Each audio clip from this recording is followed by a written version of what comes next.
শিরো ছিল আধুনিক জাপানের একদম সাধারণ এক স্যালারিম্যান, একঘেয়ে প্রাণহীন জীবন যেখানে প্রতিদিন একই রুটিন। প্রতিদিন সকালে সে ঘুম থেকে উঠে বাসে করে অফিসে যেত, সন্ধ্যার পর পর্যন্ত কাজ করত, তারপর ফিরে আসত তার ছোট অন্ধকার অ্যাপার্টমেন্টে, যেখানে বাকি সময়টা সে টিকটকের ব্রেইন রট ভিডিও দেখে কাটাত। সে সবসময়ই জীবনে আরও কিছু চেয়েছিল, আর একদিন তার সেই ইচ্ছা সত্যি হয়ে যায়।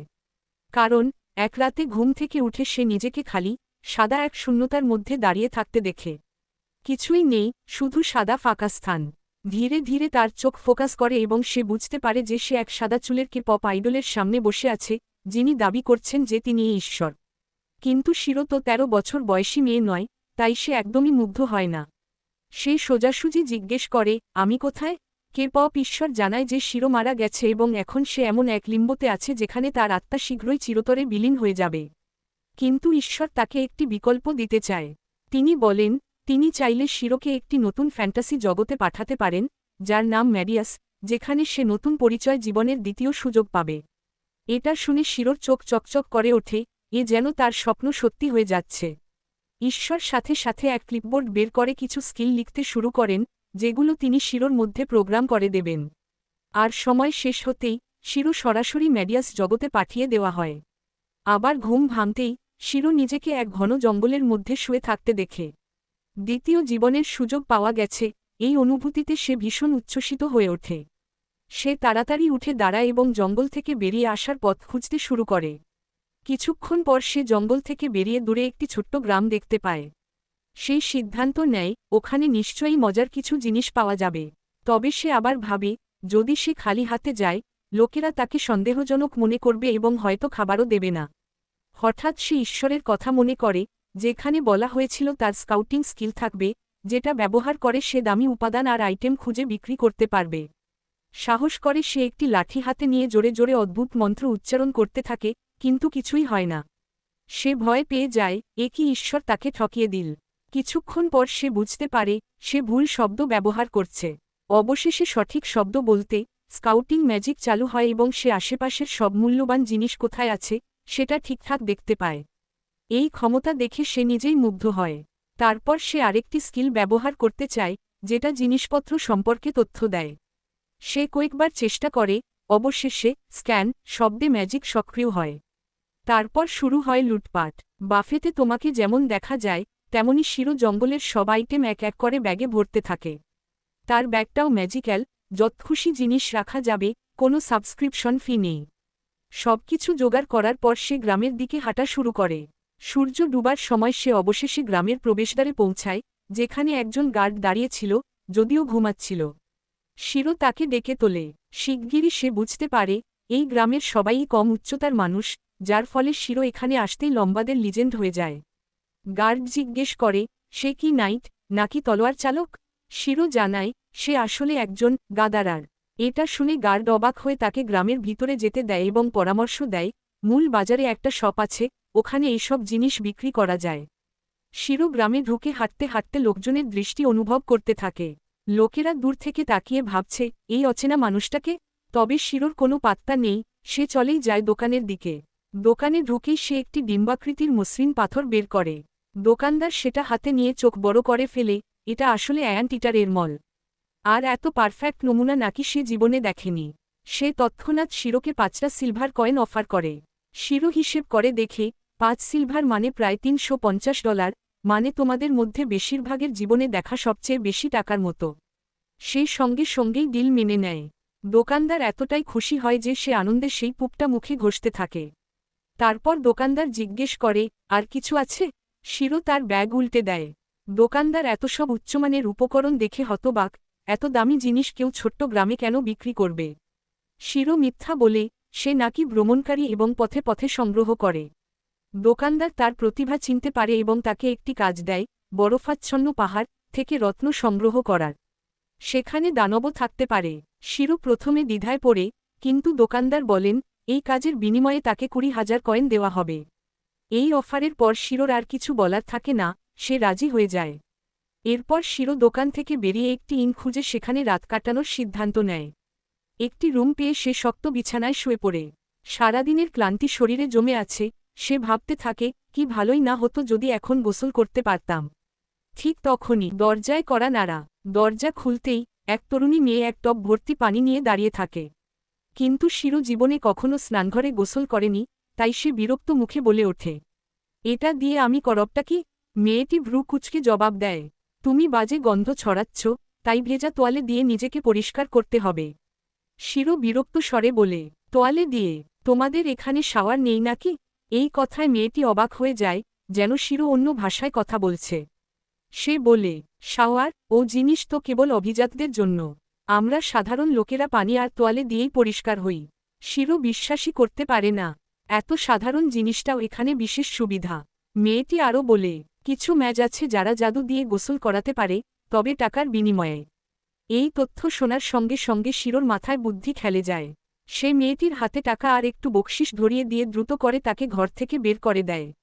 দরজা বন্ধ করেই সে জাদু অনুশীলন শুরু করে। কয়েকবার ব্যর্থ হওয়ার পর অবশেষে সে এমন একটি স্পেল ব্যবহার করতে সক্ষম হয় যা তাকে পুরোপুরি ওয়াটারবেন্ডার বানিয়ে দেয়। এভাবে সে বহু প্রতীক্ষিত গোসল সেরে নেয়। ফ্রেশ হয়ে সে নরম বিছানায় লুটিয়ে পড়ে। তার শাওয়ার এখনও মনে পড়ছে, কিন্তু ক্লান্ত শরীর ঘুমিয়ে পড়ে দ্রুতই। পরদিন ভোরে ঘুম থেকে উঠে শিরো জঙ্গলে যায় খাবার এবং দরকারি জিনিস সংগ্রহ করতে। মাশরুম খুঁজতে খুঁজতে সে দেখে ঝোপের ভিতর থেকে অদ্ভুত দাগ সামনে আসছে। কৌতূহলের বশে কাছে গিয়ে দেখে একটি পচে যাওয়া লাশ। অপ্রস্তুত হয়ে শিরো ধপ করে পড়ে যায় এবং হাঁপাতে হাঁপাতে নিজেকে সামলায়। কাছে গিয়ে বুঝতে পারে, এটা সিকিউরিটি কর্পসের একজন সদস্য, নিশ্চয়ই কোনো দানবের সঙ্গে লড়াই করতে গিয়ে মারা গেছে। শিরো ভাবে, এখান থেকে পালিয়ে যায়, কিন্তু সে সিদ্ধান্ত বদলায়। মৃতদেহটি কবর দেয় এবং মাথার কাছে নিজের তলোয়ারটি রেখে দেয়, একজন অজানা যোদ্ধার শেষ সম্মান হিসেবে। তারপর সন্ধ্যা নেমে এলে শিরো নিজের চারপাশে একটি জাদুকরী ব্যারিয়ার তৈরি করে আগুন জ্বালায়। কড়াই বসিয়ে নিজেই রান্না করতে শুরু করে, সামান্য সবজি আর মাংস দিয়ে স্টিউ তৈরি করে। অবিশ্বাস্যভাবে স্টিউটি দারুণ সুস্বাদু হয় এবং দিনটি সুন্দরভাবে শেষ হয়। পরদিন সে প্রবেশ করে হন্টেড ফরেস্টে, যেখানে মৃত গাছ, ঘন কুয়াশা আর ভয়ঙ্কর নীরবতা চারদিকে। সে লাইট ম্যাজিক ব্যবহার করে সামনে এগোয়। জায়গাটি দানবের জন্য বিখ্যাত হলেও আশ্চর্যজনকভাবে চারপাশে কোনো প্রাণীর অস্তিত্ব নেই। প্রয়োজনীয় জিনিস সংগ্রহ করে সে যখন বেরোতে চাইছে, তখন দূরে আলো দেখতে পায়। শিরো দৌড়াতে শুরু করে, কিন্তু বুঝতেই পারে না সামনে গভীর খাদ। সে নিচে পড়ে যায়, কিন্তু শেষ মুহূর্তে ফ্লাইট ম্যাজিক ব্যবহার করে ভেসে ওঠে এবং অল্পের জন্য বেঁচে যায়। মাটিতে নেমে এসে সে দীর্ঘ নিঃশ্বাস ফেলে। আরও সতর্ক হতে হবে। সে আবার আলো তৈরি করে চারপাশ দেখে, এবং দেখতে পায় পুরো এলাকা ভরা বিভিন্ন ধাতু এবং আকরিক দিয়ে। উত্তেজনায় সে ছোট হাতুড়ি বের করে আকরিক সংগ্রহ করতে শুরু করে। ব্যাগ প্রায় ভরে গেলে সে দূরে একটি বিশেষ আকরিক দেখতে পায়, কিন্তু হঠাৎ ভূকম্পন শুরু হয়। সময় কম জেনে সে আগুনের জাদু দিয়ে দ্রুত পাথর ভেঙে নেয়, এবং খুশিতে বুঝতে পারে এটাই সেই মিথ্রিল আকরিক যা দোকানদার চেয়েছিল। কিন্তু সে এখানেই থামে না, আরও ভেতরে যায়। আরেকটি ভূমিকম্পের পর সে টানেলের শেষে নীল আলো দেখতে পায়। সেখানে পৌঁছে দেখে একটি বিশাল আন্ডারগ্রাউন্ড লেক, যার পানি নীল, উজ্জ্বল এবং জাদুময়।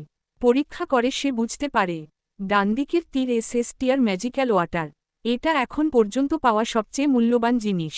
সে ভাবতে থাকে, এটা কিভাবে নিয়ে যাব? পাত্র কি যথেষ্ট বড়? এর আগেই গর্জন শুনতে পাওয়া যায়। হঠাৎ গভীরতা থেকে উঠে আসে একটি বিশাল কালো ড্রাগন, পানি ছিটকে সব ভিজিয়ে দেয়। শিরো ভিজে চুপচাপ তাকিয়ে থাকে। ড্রাগন গর্জে ওঠে, কে সাহস করে আমার ঘুম ভাঙালো? কিন্তু শিরো ফ্ল্যাশব্যাক মোডে কর্পোরেট কর্মচারীর মতো চুপচাপ মাথা নিচু করে ঝুঁকে বলে, দুঃখিত, কষ্ট করে ফেলেছি। ড্রাগন হো হো করে হেসে ওঠে, কারণ এমন ঠান্ডা মাথার মানুষ সে আগে দেখেনি। সেই শিরোকে দেখে বিস্মিত হয়ে জিজ্ঞেস করে, তুমি মানুষ? তোমার শরীরে বিশাল ম্যাজিক প্রবাহিত হচ্ছে, প্রায় ড্রাগনদের মতো। তারপর ড্রাগন বলে, আমার তোমার সাহায্য দরকার। আমার একটি ডিম আছে যা অনেকদিন ধরে ফাটছে না। তুমি যদি সাহায্য করতে পারো, আমি পারিশ্রমিকও দেব। এ কথা বলে সে পানিতে হাত দেয়, আর পানির ভেতর থেকে ভেসে ওঠে ডজন ডজন বিশাল মিথ্রিল আকরিক। শিরো সঙ্গে সঙ্গেই সেই চুক্তিতে রাজি হয়ে যায়, তাই ড্রাগনটি একটি কালো ডিম বের করে শিরোর দিকে ছুড়ে দেয়। শিরো ডিমটি ধরে তার ভেতরে হৃদস্পন্দন শোনার চেষ্টা করে, তারপর ভাবে এবার সে আসলে এটাকে নিয়ে করবে কি। হঠাৎই তার মনে পড়ে ডিমকে উষ্ণ রাখতে হয়, তাই সে হিট ম্যাজিক ব্যবহার করে ডিমটিকে গরম করতে শুরু করে। কিন্তু ঠিক তখনই ডিমটি শিরোর ম্যাজিক শক্তি টেনে নিতে থাকে, যেটা দেখে শিরোর মাথায় আসে, এটা কি প্রতারণা? সে কি এখানেই মরতে চলেছে?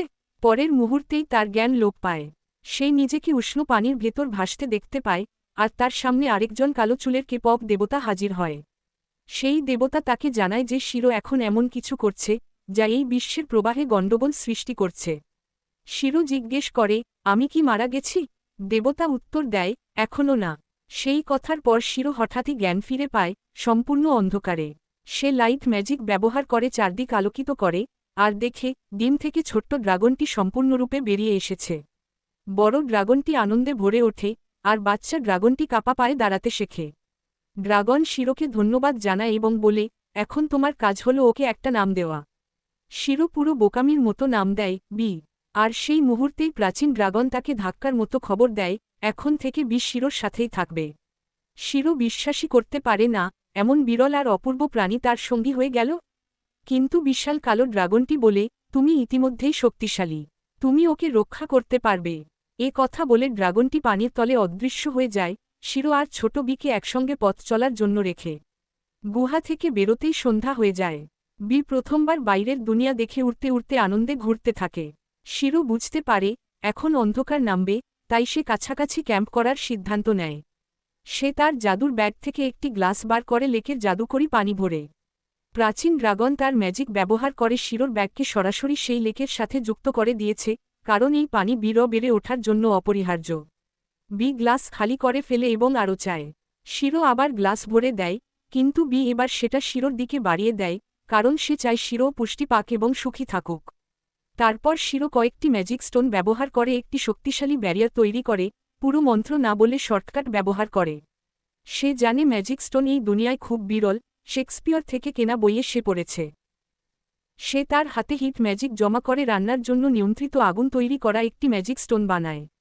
আগুন জ্বলে উঠতেই শিরো মাংসের স্টু বানাতে শুরু করে আর বি লালা ঝরিয়ে তাকিয়ে থাকে। শিরো ভাবে, একটু হলেও ও খেতে পারবে, তাই সে ওর জন্য এক বাটি ঢেলে দেয় এবং সতর্ক করে, খুব গরম। কিন্তু বি সতর্ক উপেক্ষা করে পুরো স্টু এক ঢোকেই খেয়ে ফেলে এবং তার জিভ পুড়ে যায়, একেবারে লজ্জাজনকভাবে। শিরোকে স্টু ফু দিয়ে ঠান্ডা করে তাকে আবার খেতে দিতে হয়। বি পেট ভরে ঘুমে ঢলে পড়ে। শিরো ওকে খুব কিউট মনে হয়। সে বিকে জিজ্ঞেস করে, তুমি কি তোমার বাবা মাকে মিস করো না? সঙ্গে সঙ্গে বি শিরোর বুকে লাফিয়ে আসে, যেন বলতে চায়, না, আমি তোমার সাথেই খুশি। শিরো তার স্ট্যাট চেক করে এবং দেখে বি ইতিমধ্যেই র্যাঙ্ক বি, এবং তার অসাধারণ কিছু উপহার গিফট রয়েছে। সে বিস্মিত হয়, কিন্তু ভাবে, যত শক্তিশালীই হোক, বাচ্চা তো বাচ্চাই, তাকে বড়দের পথনির্দেশ লাগবে। সে উপদেশ দিতে শুরু করে, তুমি যত শক্তিশালী হও, কখনো বেপরোয়া হবে না, সবসময় আমার কথা শুনবে। কিন্তু সে কথা শেষ করার আগেই বি ঘুমিয়ে ঘোত ঘোত শুরু করে। শিরো হাসে এবং ভাবে, ঠিক আছে, সঙ্গী তো পেলাম, কিন্তু আমি যে ধরনের চেয়েছিলাম, সেইটা না। নিশ্চয়ই সেই কে পপ দেবতার আবার কোনো চালাকি। পরের সকাল, শিরো সেই পাহাড় বেয়ে ওঠে যেখান থেকে সে গতকাল পড়েছিল এবং জঙ্গলে পৌঁছায়। কিন্তু জঙ্গলটা পুরো বদলে গেছে, যেন গতকালের মতো আর নেই। শিরো ভাবে, এটা নিশ্চয়ই এই দুনিয়ার অদ্ভুত ব্যাপারগুলোর মধ্যে একটি।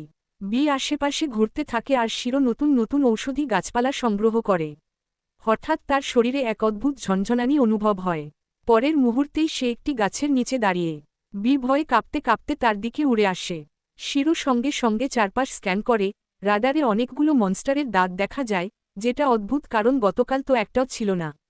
সে ভাবে, নিশ্চয়ই গতকালের আমার বাজে গন্ধ মনস্টারদের দূরে রেখেছিল, আর এখন সেটা ধুয়ে গেছে। শিরো লড়াইয়ে ভয় পায় না, কারণ মনস্টার মারলে দামি উপাদান পাওয়া যায়। ঠিক তখনই একটি সি র্যাঙ্ক রক ফ্যালকন তার পেছনে উপস্থিত হয়। বি তাকে ভীষণ ভয় পায়। শিরো মনস্টারের বর্ণনা পড়ে দেখল, এর মাংস সুস্বাদু। এটা শুনে শিরো সিদ্ধান্ত নিল, ঠিক আছে, আজকের মেনু ঠিক হয়ে গেল। সে একটি শিল্ড তৈরি করে তারপর আইস স্পাইক নিক্ষেপ করে, ফ্যালকনটি মুহূর্তেই মাটিতে পড়ে যায়। এবার আবার বন থেকে সাপ লেজওয়ালা নেকড়ের দল বেরিয়ে আসে। শিরো এনহ্যান্সমেন্ট ম্যাজিক ব্যবহার করে নিজের শরীর শক্তিশালী করে এবং সামনে এগিয়ে যায়। প্রথম নেকড়ে ঝাঁপিয়ে পড়ে, শিরো লাফিয়ে তার আক্রমণ এড়িয়ে যায় এবং শরীরকে শক্ত করে একটি কিক দেয়, নেকড়েটি সঙ্গে সঙ্গেই নিঃশেষ। বাকি নেকড়ে দল একসাথে আক্রমণ চালায়, কিন্তু শিরো তাদের চেয়ে অনেক দ্রুত। সে এড়িয়ে যায়, তারপর শক্তিশালী দ্রুত কিক দিয়ে একে একে সবাইকে শেষ করে ফেলে। শিরো সব দানবের মাংস সংগ্রহ করে ফেলেছিল, কিন্তু কিছুক্ষণ পরই সে দেখতে পেল আরও দানবেরা জঙ্গলের দিক থেকে তার দিকে আসছে। তাই বি সিদ্ধান্ত নিল তাকে সাহায্য করবে। সেই শিরোকে তুলে নিয়ে উঠতে চেষ্টা করল, আর শিরো ভাবছিল এই মেয়ে পারবে না নিশ্চিত। কিন্তু বি গার্ল পাওয়ার দিয়ে তাকে তুলে ফেলল, আর শিরো সাহায্য করার জন্য নিজের ওজন কমানোর জাদু করল। কিন্তু বি এটা একদমই আশা করেনি, তাই হঠাৎ করেই সে রকেটের মতো আকাশে ছুটে গেল। শিরো ভয় পেয়ে চিৎকার করল যে সে অনেক বেশি উঁচুতে উঠছে। বি এতটাই অবাক হয়ে গেল যে ধরে রাখতে ভুলে গিয়ে শিরোকে ফেলে দিল। বি তার পেছনে উড়ে নেমে শিরোর মুখ চাটতে শুরু করল, আর শিরো ভেতরে ভেতরে বিরক্ত হয়ে উঠল। শিরো উঠে দাঁড়াতেই দেখে তারা জঙ্গল থেকে বেরিয়ে গেছে, কারণ বি আসলে ফাইটার জেটের থেকেও দ্রুত উড়ছিল। শিরো তাকে ধন্যবাদ দিল এবং বলল পরেরবার যেন একটু শক্তি কমিয়ে ধরে, কারণ সে তো তার মতো শক্ত নয়। কিন্তু বি বুঝতে পারল না, বরং সেই জটিল কথার মানে ভুল বুঝে তাকে জড়িয়ে ধরল, আর সেই আলিঙ্গনে শিরোর একটা পাঁজর ভেঙে গেল। তারপর তারা আবার গ্রামের পথে হাঁটা শুরু করল। শিরো তার ব্যাগ থেকে পাওয়া একটা ডাল হাতে ঘোরাতে লাগল।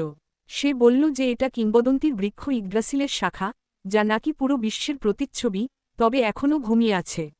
বি কিন্তু ভালোভাবেই জানে ঘুমন্ত ডালকে কিভাবে জাগানো যায়। সে এক টুকরো দুর্গন্ধযুক্ত গ্যাস ছাড়ল, আর সেই ছোট্ট ডাল মুহূর্তেই একটা জাদু কাঠিতে পরিণত হল। শিরো স্তম্ভিত হয়ে গেল এবং ভাবতে লাগল, একজন সাধারণ জিনিস সংগ্রাহক হিসেবে আমি কি আদৌ এটা ব্যবহার করতে পারব? সে চায় না কেউ তাকে সাধারণ নর্মীয় জাদুকর ভাবে। কিন্তু তার ভাবনা থেমে গেল যখন সে এক কর্ণবিদারী গর্জন শুনল।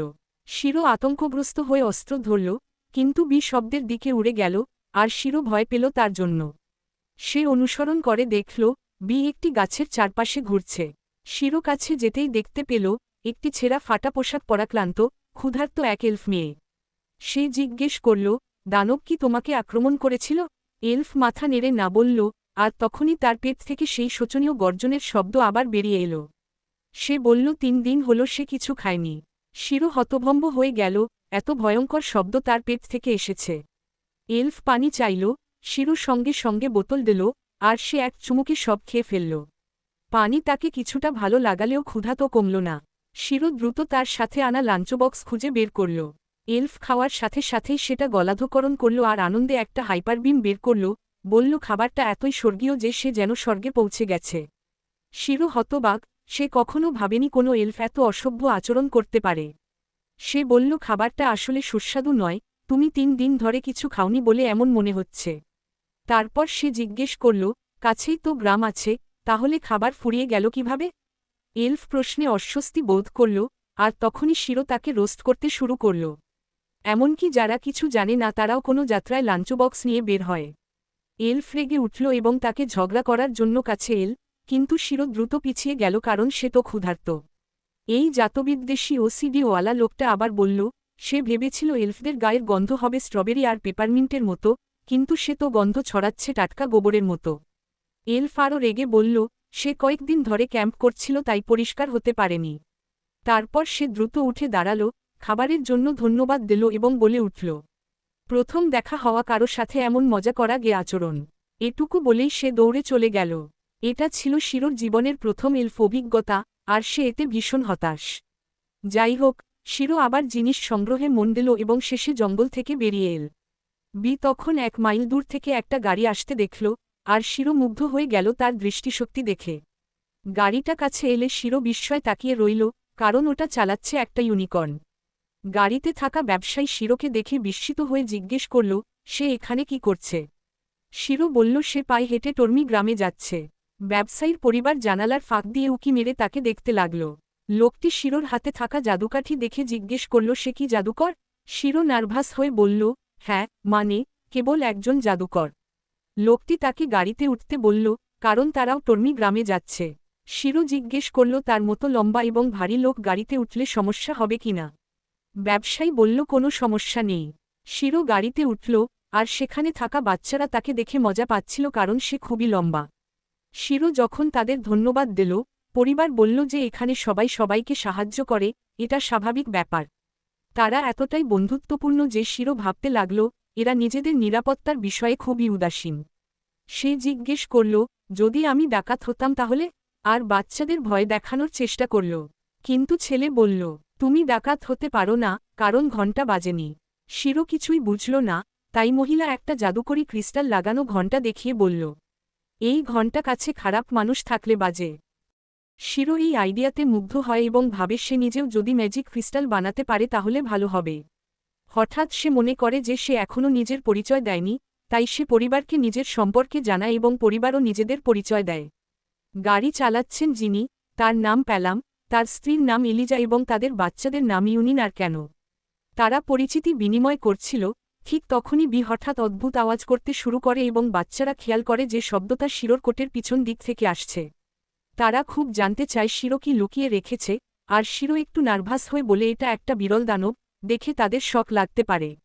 এলিজা বলে যে এটা কোনো বড় ব্যাপার না, কারণ অ্যাডভেঞ্চারারদের সাথে সাধারণত দানব থাকে। এই কথা শোনার পর শিরো আত্মবিশ্বাস পায় এবং বের হতে দেয়, তবে তার আগে সাবধান করে দেয় কাউকে কামড়াবে না যেন। বাচ্চারা কিউটনেসে পুরো হারিয়ে যায়, কিন্তু বাবা মা অবাক হয়ে যায়, কারণ ড্রাগন খুব বিরল দানব। প্যালাম জিজ্ঞাসা করে শিরো কি ড্রাগন নাইট, যেহেতু তার কাছে একটি পোষা ড্রাগন আছে। শিরো এক্সপ্লেন্স করে যে সে কেবল কাকতালীয়ভাবে একটা ড্রাগনের ডিম পেয়েছিল এবং সেটা ফোটাতে পেরেছে। কিন্তু সেটাই আরও বেশি শোকিং। প্যালাম এবং এলিজার মতে ড্রাগন নাইট দেখা খুবই বিরল এবং ড্রাগন তো আরও বিরল। শিরো এখন ড্রাগন নাইটদের ব্যাপারে কৌতূহলী হয়ে ওঠে এবং আগের জীবনে দেখা এনিমের কথা মনে করে ভাবে তারা নিশ্চয়ই ভীষণ কুল এবং শক্তিশালী। কিছুক্ষণ পর রাত নামে এবং পরিবার ক্যাম্প সেট করার সিদ্ধান্ত নেয়। শিরো আলো সৃষ্টি করে এবং তারপর ক্যাম্পসাইটের চারপাশে ম্যাজিক স্টোন বসিয়ে দেয়। সে সবাইকে জানায় যে স্টোনগুলো দানবদের দূরে রাখবে, আর কিছু হলে তাদের সতর্ক করবে। পরিবার শিরো বা ম্যাজিক স্টোনের চেয়ে ওপর বেশি বিশ্বাস দেখায়, যা দেখে শিরো মনে মনে একটু কষ্ট পায়। তারপর এলিজা ডিনার রান্না করতে যায়, কিন্তু শিরো তাকে থামিয়ে বলে রান্না সে করবে। সে তার ম্যাজিক ব্যাগ থেকে রান্নার সরঞ্জাম এবং আজ সংগ্রহ করা উপকরণ বের করে। এটাও পরিবারকে চমকে দেয়। শিরো খাবার রান্না করে এবং সবাই স্বাদে হতবাক হয়ে যায়। প্যালাম তো কান্না করেই ফেলে, কারণ টানা শুকনো মাংস খেতে খেতে সে প্রায় বিরক্তিতে মারা যাচ্ছিল। সে বলে শিরো নিঃসন্দেহে একজন জাদুকর, স্বাদের জাদুকর। এ কথা শুনে সবাই হাসতে থাকে, তারপর গান গেয়ে আর নাচ করে ঘুমোতে যায়। এটা শিরোর জন্য এক নতুন অভিজ্ঞতা, কারণ পৃথিবীতে সে সবসময় একাই খেত। এখন সে বুঝতে পারে সঙ্গী নিয়ে খাওয়া কতটা সুন্দর। ভোর হতেই প্যালাম কাজে লেগে যায় এবং গাড়ি ও লাগাম পরিষ্কার করতে শুরু করে। বাচ্চারা তখনও ঘুমে ডুবে আছে আর তাদের মাঝে আরামে শুয়ে আছে। শিরো জেগে ওঠে এবং মাটিতে বসে নিজের কাছি চকচকে করে পরিষ্কার করতে থাকে। এলিজাও ঘুম থেকে উঠে বাইরে আসে এবং শিরোকে দেখে বলে যে নিজের সরঞ্জামের যত্ন নেয়, সে একজন ভালো অ্যাডভেঞ্চারার হয়। শিরো বুঝতে পারে যে সে সত্যি এই জীবনটা উপভোগ করছে। যদিও সে ঘটনাচক্রে গাদারার ক্লাস পেয়েছে, তবুও হয়তো সে স্বাভাবিকভাবেই এতে ভালো। শীঘ্রই তারা যাত্রার জন্য প্রস্তুত হয় এবং এবার শিরো জিজ্ঞাসা করে সে কি কিছুক্ষণ লাগাম ধরে গাড়ি চালাতে পারে কিনা। প্যালাম খুশি মনে অনুমতি দেয়। শিরো এবং প্যালাম সামনের সিটে বসে গাড়ি চালাতে থাকে, আর ইউনিকর্ন খুব বুদ্ধিমানভাবে শিরোর কথায় সাড়া দেয়। কিছুক্ষণ পর ঘুম থেকে উঠে শিরোর কাছে উড়ে এসে তার পায়ের কাছে বসে পড়ে। আরামদায়ক কয়েক ঘণ্টার যাত্রার পর তারা অবশেষে টর্মি গ্রাম দেখতে পায় এবং খুব শিগগিরই গ্রামের মূল ফটকে পৌঁছে যায়। শিরো সেখানে নেমে পড়ে এবং প্যালাম ও তার পরিবার তাকে ধন্যবাদ দিয়ে বিদায় নেয়। গেটের প্রহরী প্যালামকে দেখে বলে যে সে যখন আসে তখনই বসন্ত এসে যায়। শিরো কৌতূহলবশত জিজ্ঞেস করে প্যালাম আসলে কি করে। প্রহরী বলে প্যালাম একজন তাঁতি এবং সে সর্বদা উষ্ণ অঞ্চলে ভ্রমণ করে। তাই প্যালাম এলেই গ্রামের লোকেরা বুঝতে পারে বসন্ত আর গ্রীষ্ম কাছেই। প্রহরী আরও বলে যে গ্রামের আশেপাশে সাম্প্রতিক সময়ে শিকার কমে গেছে। এটা শুনে শিরো বুঝতে পারে কেন প্যালাম খাবারে এত খুশি ছিল। সে দেবতাকে ধন্যবাদ দেয় তাকে একজন ভালো গাদারারের দক্ষতা দেওয়ার জন্য, যার ফলে তাকে খাবার বা অর্থ নিয়ে চিন্তা করতে হয় না। তারপর সে খাবার খুঁজতে গ্রামের দোকানে যায়। দোকানদার তার সব জিনিস একে একে পরীক্ষা করে দেখতে থাকে, কিন্তু একটি নির্দিষ্ট পাথর তার নজর কেড়ে নেয়। সে জিজ্ঞাসা করে শিরো এটি কোথায় পেয়েছে, কারণ এটি সাধারণ মিথ্রিল নয়, এটি ম্যাজিক্যাল মিথ্রিলোর। শিরোর কোনো ধারণা নেই, কিন্তু দোকানদার বলে এটি কিংবদন্তির বস্তু। এটা শুনে শিরো কেঁপে ওঠে এবং জিজ্ঞাসা করে এটি কি মূল্যবান। দোকানদার বলে এই পাথরে প্রচুর ঘনীভূত মানা আছে, আর এমন মাত্র 2 বা 3টি পাথরই পুরো রাজ্যের সব ম্যাজিক স্টোন প্রতিস্থাপন করার জন্য যথেষ্ট।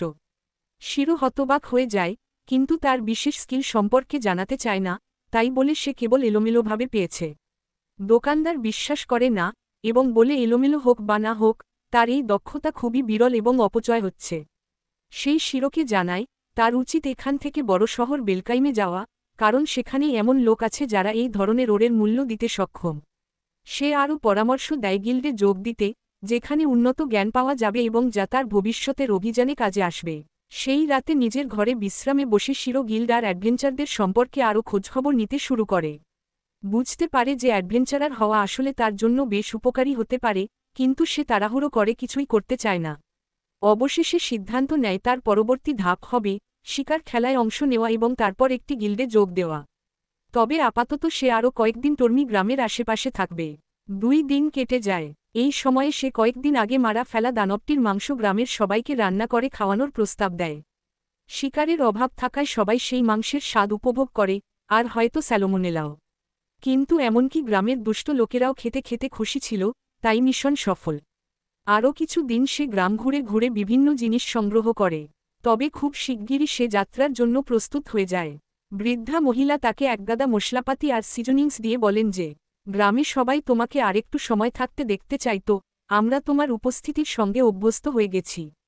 শিরো একদিন ফিরে আসার প্রতিশ্রুতি দেয়। তবে এখন তার যাত্রা চালিয়ে যাওয়া দরকার, নিজেকে ঠিকঠাকভাবে প্রস্তুত করার জন্য। পুরনো দাদি তাকে ঘরে তৈরি খাবারের প্যাকেট দিয়ে দেয়, যেহেতু বেলকাইম পৌঁছাতে প্রায় 1 মাস লেগে যাবে। সে হাসিমুখে বলে, যদি কখনো বাড়ির জন্য মন কাঁদে, তাহলে ফিরে এসো। শিরো তাকে ধন্যবাদ জানিয়ে ঘরে ফিরে আসে। সেই রাতে সে ঘুম পাড়িয়ে নিজেও শুতে যাচ্ছিল। ঠিক তখনই তার মনে পড়ে, গ্রামবাসীরা তার প্রতি কতটা ভালো ছিল। সে ভাবে, হয়তো আমাকেও কিছু ফিরিয়ে দেওয়া উচিত। এটা ভেবে সে বিছানা থেকে উঠে টেবিলের কাছে যায়, যেখানে লণ্ঠনটা আর সেই ম্যাজিক মিথ্রিল পাথর রাখা ছিল। তার চিন্তা যায় গ্রামের প্রহরীদের দিকে, যারা সারারাত বাইরে দাঁড়িয়ে থাকে শুধু দানবদের থেকে গ্রামকে রক্ষা করতে। তার নতুন সৃজনশীলতার ঝলকে সে সেই জাদু পাথরের মানা ব্যবহার করে লণ্ঠনটি ফিউজ করে তৈরি করে একটি নতুন জাদুকরী জিনিস। পরদিন সকাল, সে রওনা হওয়ার জন্য প্রস্তুত, এবং পুরো গ্রাম তাকে বিদায় জানাতে এসেছে। তখন শিরোর মনে হয়, এই ছোট্ট গ্রামটাই যেন তার আসল বাড়ি। সে অবশ্যই আবার ফিরবে। সে সেই জাদু বস্তুটি প্রহরীর হাতে দেন। তাকে জানায়, এটা সক্রিয় করলে চারপাশে একটি জাদুকরী সুরক্ষা বলয় তৈরি হবে। যে কোনো বিপজ্জনক দানব গ্রামটির কাছে আসতে পারবে না। গ্রামবাসীরা সেই উপহারের জন্য অত্যন্ত কৃতজ্ঞ। কিন্তু দোকানদারটি বস্তুটি হাতে নিয়ে পরীক্ষা করে দেখে, এবং হঠাৎ জিজ্ঞেস করে, এই, তুমি কি মিথ্রিল ম্যাজিক স্টোনটা ব্যবহার করেছ? সেই নিচটা খুলে দেখে, পাথরটি সেখানে রয়েছে। শিরোকে ফেরত দেওয়ার সুযোগ পাওয়ার আগেই শিরো দৌড়। পিছনে শুধু শোনা যায়, আরে হে, এটা রেখে যাওয়া যায় না, এটা দামি। শিরো পেছনে না তাকিয়েই চিৎকার করে, গ্রামের জন্য রেখে দিন। আর পুরো গ্রাম হাত নাড়তে নাড়তে তাকে বিদায় জানায়। সকালের বাতাস তার মুখে লাগে। খোলা মাঠের সৌন্দর্য উপভোগ করতে করতে তার নতুন যাত্রা শুরু হয়। ঠিক তখনই সে একটি বিশাল কাকড়া দানব দেখতে পায়। প্রথমে তার হৃৎপিণ্ড লাফিয়ে ওঠে, কিন্তু এরপর সে দানবটির স্ট্যাট দেখে। সি র্যাঙ্ক, মানে ছিল তেমন কঠিন কিছু নয়। আর স্ট্যাটে লেখা, খাওয়ার উপযোগী। শিরোর মুখে জল চলে আসে। বাহ, কাকড়ার মাংস। সে যুদ্ধের জন্য শরীর শক্ত করার জাদু ব্যবহার করে। কিন্তু সামনে এগিয়ে যায়। একটা বিশাল সুপারসনিক ব্লাস্ট। দানব আউট। শিরো সেটিকে কাটার আগেই আরও 2টা কাকড়া হাজির। জনি বাম ডান দুলছে। শিরো ভাবে, আহা, কাকড়ারা তো শুধু সাইডওয়ে চলে, আমি এটা কাজে লাগাতে পারি। ঠিক তখনই 2 কাকড়া সোজা দৌড়ে তার দিকে আসে। শিরো, এরা নিয়ম মানে না, এটা প্রতারণা। ডজ দেওয়ার সময় নেই, কিন্তু তাকে কলার ধরে তুলে উড়ে যায়। 2 কাকড়া একে অপরের সঙ্গে ধাক্কা মেরে হুজ্জ মরে গেল। কিন্তু প্রথম কাকড়াটি উঠে আবার দৌড়ে আসে। এইবার শিরো প্রস্তুত। সে স্টাফ নিয়ে হোমরান, বেসবল। দানবটি সোজা মৃত্যুর কোলে। সেদিন রাতে তারা কাকড়ার ভোজের প্রস্তুতি নেয়। শিরো জাদুর সাহায্যে তার হাত শক্ত করে কাকড়ার পা কাটে, বড় হাঁড়িতে ফেলে পানি আর মশলা দিয়ে ঘন কাকড়া স্টু বানায়। রান্না হলে সুস্বাদু মাংস আর কুচকানো শ্বাস ভেঙে প্রথম বাইটে তাদের চোখ উজ্জ্বল হয়ে ওঠে। স্বাদ দুনিয়া কাঁপানো। শিরো সুখীভাবে বলে, আমাদের সামনে কত খাবারের স্বর্গ অপেক্ষা করছে। অবশেষে তারা যাত্রা চালিয়ে যায়। আর হঠাৎই শিরো উপলব্ধি করে, ওই দাদিদের কথা সব ভুল। 1 মাস লাগে নাকি, আমরা তো সোজা পৌঁছে গেলাম। সামনে বিশাল দুর্গ নগরী বেলক। একপাশে সাগর লাগোয়া। সে অন্য সাধারণ মানুষের সঙ্গে লাইনে দাঁড়ায়, কিন্তু বুঝতে পারে সে একটু চোখে পড়ে যাচ্ছে। তাই ম্যাজিক ব্যাগ ডান দিকে পয়েন্ট করা তীর সাধারণ ব্যাগ, ডান দিকে পয়েন্ট করা তীর অদৃশ্য মোড। অবশেষে তার ডাক পড়ে ইমিগ্রেশন ডেস্কে একজন অফিসার তার পরিচয় দেখে, ব্যাগ দেখে, আর ম্যাজিক স্ক্যান করে দেখে তার কোনো অপরাধ ইতিহাস নেই। সবকিছুই অদ্ভুতভাবে সহজ, তবে স্ক্যানারটি একটি বিষয় শনাক্ত করে। তোমার শরীরে ড্রাগনের আশীর্বাদ আছে। শিরো কিছুক্ষণ ভাবার পর সিদ্ধান্ত নেয় সত্য বলবে। সে বের করে দেখায়। সবাই, ওএমজি, এটা কত কিউট। ইমিগ্রেশন অফিসার শিরোকে জানান, শহরে অচিহ্নিত লুকানো বিপজ্জনক অস্ত্র রাখা যাবে না। তাই শিরো একটি ব্রেসলেট বিয়ের লেজে লাগিয়ে দেয়। এবং ইমিগ্রেশন সম্পন্ন। ওই ব্যস্ত শহরে ঢুকতেই শিরো অবাক হয়ে যায়। নানান জাতির মানুষজন একসাথে হাঁটছে, কেউ খাবার কিনছে, কেউ বর্ম বাঁচছে, কেউ ট্রেনিং হলে যাচ্ছে। শিরো চারদিকে তাকিয়ে মুগ্ধ হয়, তারপর দূরে অ্যাডভেঞ্চারাস গিল্ড দেখতে পেয়ে সরাসরি সেদিকেই যায়। হলরুমে ঢুকতেই সে দেখে দারুণ লাক্সারি জায়গা, চারপাশে যোদ্ধা আর মেজদের ভিড়। ঠিক তখনই এক খরগোশ কানওয়ালা সুন্দরী, আরিয়া নামের এক সিনিয়র, তার সামনে আসে। সে তাকে স্বাগত জানিয়ে জিজ্ঞেস করে, তুমি কি রেজিস্টার করতে চাও? শিরো মাথা নেড়ে রাজি হয় এবং তাকে অনুসরণ করে ডেস্কে যায়। আরিয়া তার সব তথ্য লিখে নেয় এবং জিজ্ঞেস করে, তোমার আগে কোনো যুদ্ধের অভিজ্ঞতা আছে? শিরো স্বাভাবিকভাবে উত্তর দেয়, খুব বেশি না, তবে একটা অদ্ভুত পাখির সাথে লড়েছি, কিছু স্নেক উলফ, আর কয়েকটা বিশালাকা কাকড়া। আরিয়া ভমি কুচকে জিজ্ঞেস করে, তার প্রমাণ আছে? শিরো বোকামি করে ডোরাইমন পকেট থেকে পুরো একটা মৃত বিশাল কাকড়া বের করে টেবিলে ফেলে দেয়। টেবিলটা ওজনের চাপে ভেঙে যায়। আরিয়া ভয় পেয়ে বাইরে দৌড়ে যায়, আর গিল্ডের লোকজন ভিড় করে জড়ো হয়। এদের মধ্যে এক ফাঁড়ি লোক তার বিশেষ ক্ষমতা ব্যবহার করে শিরোকে স্ক্যান করে এবং আরিয়াকে বলে, শান্ত হও, ছেলেটা বিপজ্জনক মনে হচ্ছে না। শিরো অবাক হয়ে যায়, তাই ফাঁড়ি ব্যাখ্যা করে, আমার স্কিল দিয়ে আমি কার উদ্দেশ্য কি তা দেখতে পারি। যদি কেউ খারাপ উদ্দেশ্য রাখে, সে লাল দেখায়। কিন্তু তুমি নীল দেখিয়েছ, মানে তুমি শান্ত। শিরো স্বস্তির নিঃশ্বাস ফেলে, কিন্তু ফাঁড়ি আবার জিজ্ঞেস করে, তুমি কেন একটা মৃত কাকড়া নিয়ে ঘুরছ? শিরোর উত্তর, কেন, খাওয়ার জন্য। ভালো কাকড়া মাংস নষ্ট করবে কে? গিল্ডের লোকজন হতবাক হয়ে যায়, কারণ এই দুনিয়ায় নাকি কাকড়া খাওয়া হয় না। তবুও তারা তাকে মারে না, কারণ আমেরিকা ট্রাম্পের সময়ের থেকেও এরা বেশি সহনশীল। এরপর ফাঁড়ি আরিয়াকে বলে রেজিস্ট্রেশন শেষ করতে। আরেকটা প্রশ্ন আসে, তোমার কোনো সঙ্গী আছে? শিরো উত্তর দেয়, হ্যাঁ, আমার সঙ্গী হলো আমার ড্রাগন বি। এ কথা শুনে চারপাশ চমকে ওঠে, কারণ ড্রাগন দেখা অনেক দুষ্কর, আর উপরন্তু শিরোর ক্লাসরে গ্যাদার। এতগুলোর কম্বিনেশন প্রায় অসম্ভব, তবুও সে আছে। কিছু গিল্ড তার কাছে এসে তাকে তাদের পার্টিতে যোগ দিতে বলে। আরিয়া তাকে প্রাইভেট রুমে নিয়ে যায়। শিরো অদ্ভুত আশায় ছিল, কিন্তু কিছুই হয় না। শুধু তার আবেদনপত্রে একটি গিল্ড শিল মারা হয়, যা তাকে অফিসিয়ালি অ্যাডভেঞ্চারার বানিয়ে দেয়। শেষে আরিয়া তাকে একটি কপার ব্রেসলেট দেয়, যা এ ফ্ল্যাঙ্কের প্রতীক, যেখানে সবাই শুরু করে। শিরো এতে খুশি, কারণ সে ইতোমধ্যেই ভবিষ্যতের অ্যাডভেঞ্চারের স্বপ্ন দেখতে শুরু করেছে। অর্ধ মাস পর, শিরো এখন শহরের প্রিয় অ্যাডভেঞ্চারার। সে প্রতিবার এমন সব জিনিস নিয়ে আসে যা কয়েক মিনিটেই বিক্রি হয়ে যায়। অনেক ক্লায়েন্ট এখন বিশেষভাবে তাকে রিকোয়েস্ট করে, কারণ সে বেশি দাম নেয় না এবং জিনিসের মান অসাধারণ। আজও সে গিল্ডে ফিরে এসেছে। সে একটি তাজা ব্যাচ ম্যাজিক মাশরুম জমা দেয়, যা সে মাইক টাইসন নামের এক পশু মানব থেকে পেয়েছে। ডেস্কে থাকা বিস্টম্যান মাশরুমগুলো পরীক্ষা করে, কারণ মাইক সাধারণ মাশরুম পছন্দ করে না, খারাপ হলে সে কারো কান কামড়ে নেবে। কিন্তু শিরোর জিনিস সবসময় সেরা, তাই চিন্তা নেই। পেমেন্ট দেওয়ার আগেই আরিয়া ঢুকে পড়ে, হাতে কোয়েস্টের স্তূপ। অনেক লোক তোমাকে বিশেষভাবে চেয়েছে, তাই এগুলো। শিরো কোয়েস্টগুলোর দিকে তাকিয়ে বলে, এগুলো সব আমি একসাথে করতে পারবো না। সে অর্ধেক নেয়, আরিয়া বাকিগুলো রেখে দেয়। কাজ শেষ করে শিরো বিশ্রাম নিতে যায়, একটা উষ্ণ বাথ। গরম পানিতে শরীর ডুবিয়ে দিলে সব ব্যথা মিলিয়ে যায়। পাশে পানিতে সাঁতার কাটছে, চিন্তামুক্ত। আগে এই বাথহাউসটা ছিল নোংরা, কিন্তু শিরোর ম্যাজিক ব্যবহারে এখন এখানে পরিষ্কার, পুনর্ব্যবহৃত গরম পানি থাকে। এটা তার গিল্ডের প্রতি উপহার। ঠিক তখনই সিলভার স্কেলের লিজার্ডম্যান ক্লে বাথহাউসে ঢোকে। সেই শিরোকে অভিবাদন জানায়, কেমন আছো? শিরো বলে সে ভালো আছে এবং জিজ্ঞেস করে কেন সে এখন এখানে, কারণ সাধারণত এই সময়ে সে অভিযানে থাকে। ক্লে তার পাশে বসে বলে, পুরনো ক্ষতগুলো আবার ব্যথা দিচ্ছিল, তাই উষ্ণ পানি নিতে এসেছি। কিছুক্ষণ পর সে আবার জিজ্ঞেস করে, শুনেছি তুমি নাকি হিলিং ম্যাজিক ব্যবহার করেছ? স্লামের অসুস্থ লোকটাকে নাকি তুমি সুস্থ করেছ? শিরো হেসে বলে, আমি শুধু যা একবার দেখেছি সেটা নকল করেছি। তুমি কি তার কাছ থেকে টাকা নিয়েছ? শিরো হাসিমুখে মাথা নেড়ে না বলে, ক্লে দীর্ঘশ্বাস ফেলে বলে, যদি চাইতে তাহলে অনেক টাকা কামাতে, হিলারদের সবসময় চাহিদা থাকে। শিরো ভাবে, তাহলে অন্য হিলাররা কি আমার ওপর ক্ষেপে যাবে? ক্লে হেসে ফেলে, তারপর জিজ্ঞেস করে, র্যাঙ্ক বাড়ানোর জন্য যে নোটিশ এসেছে, সেটা কি পেয়েছ?